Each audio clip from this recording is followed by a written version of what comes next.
यह कहानी है सुमित की, जो एक छोटे से गांव का रहने वाला था। सुमित का जन्म एक गरीब परिवार में हुआ था और उसके माता पिता खेतों में मजदूरी करके अपने घर का खर्च उठाते थे। सुमित बचपन से ही बहुत होनहार और समझदार था। उसकी एक ही ख्वाहिश थी कि वह पढ़ लिख कर अपने परिवार को गरीबी से बाहर निकाले, लेकिन जिंदगी ने उसे कई तरह की कठिनाइयों और मुसीबतों का सामना कराया। सुमित का बचपन बहुत परेशानियों में बीता।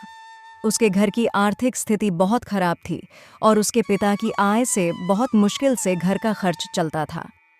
कई बार सुमित के परिवार को भूखे पेट भी सोना पड़ता था। स्कूल की फीस भरने और किताबें खरीदने के लिए भी पैसे नहीं होते थे। सुमित के माता पिता उसकी पढ़ाई का खर्च भी नहीं उठा पा रहे थे, लेकिन उन्होंने उसकी पढ़ाई के लिए वो सब किया जो वो कर सकते थे। सुमित के स्कूल के अध्यापकों को उसकी होशियारी और लगन देखकर लगता था कि वो आगे चलकर कुछ बड़ा करेगा। जहां क्लास के बाकी बच्चे लंच के समय खेलते रहते थे और दूसरी तरफ सुमित उस वक्त भी अपनी क्लास में बैठकर पढ़ाई करता रहता था, इसलिए उसके शिक्षक भी उसकी पढ़ाई में मदद करते और उसे उत्साहित करते रहते। सुमित भी हर मुश्किल का सामना करते हुए अपनी पढ़ाई जारी रखता, लेकिन उसे इस बात का एहसास था कि आगे चलकर उसकी राह और भी कठिन होगी। एक दिन सुमित की माँ सुनीता और उसके पिता राकेश दोनों आपस में बात कर रहे होते हैं। सुनिए जी, कुछ दिनों में सुमित की भी फीस जमा होनी है और घर के खर्चे भी दिन ब दिन बढ़ते जा रहे हैं। हाँ सुमित की माँ, मैं बात करता हूँ सेठ से कि मेरी तनख्वाह बढ़ाएं। इतने में सुमित आ जाता है और कहता है, माँ बाबूजी, आप फिक्र न करो, एक दिन मैं जरूर कामयाबी हासिल करूंगा। उसके लिए मैं कड़ी मेहनत करूंगा। ये सुनकर राकेश और सुनीता अपने बेटे सुमित को शाबाशी देते हैं। जब सुमित ने हाई स्कूल की परीक्षा पास की तो उसने सोचा कि मैं कॉलेज जाकर उच्च शिक्षा प्राप्त करूंगा और अपने परिवार की हालत सुधारने के लिए कुछ अच्छा करूंगा। लेकिन कॉलेज में दाखिला लेना इतना आसान नहीं है। एक तो मेरे घर के हालात भी ठीक नहीं हैं और मेरे गांव से शहर का सफर भी लंबा है। सुमित ने कॉलेज में दाखिला लेने के लिए गांव के कुछ बड़े बुजुर्गों से मदद मांगी। गांव वालों ने उसकी लगन देखकर उसकी मदद करने का फैसला किया और थोड़ा थोड़ा पैसा इकट्ठा करके उसे शहर भेजा। शहर पहुंचकर सुमित को समझ में आ गया कि यहाँ की जिंदगी गांव से बिल्कुल अलग है।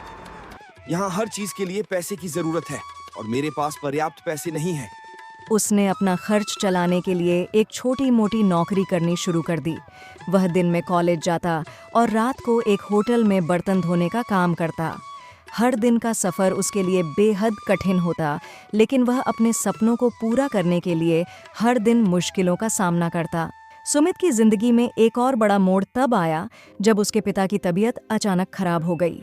सुमित के पास न तो पैसे थे और न ही समय कि वह गांव जाकर अपने पिता की देखभाल कर सके। उसने अपने दोस्तों से पैसे उधार लिए और अपने पिता का इलाज करवाया, लेकिन इस दौरान उसे अपनी पढ़ाई में भी कई मुश्किलें आईं और नौकरी के कारण पढ़ाई में ध्यान देना मुश्किल हो गया। अपने पिता की हालत देखकर सुमित का मन टूटने लगा, लेकिन उसने खुद को संभाला और पढ़ाई में मन लगाने की कोशिश की।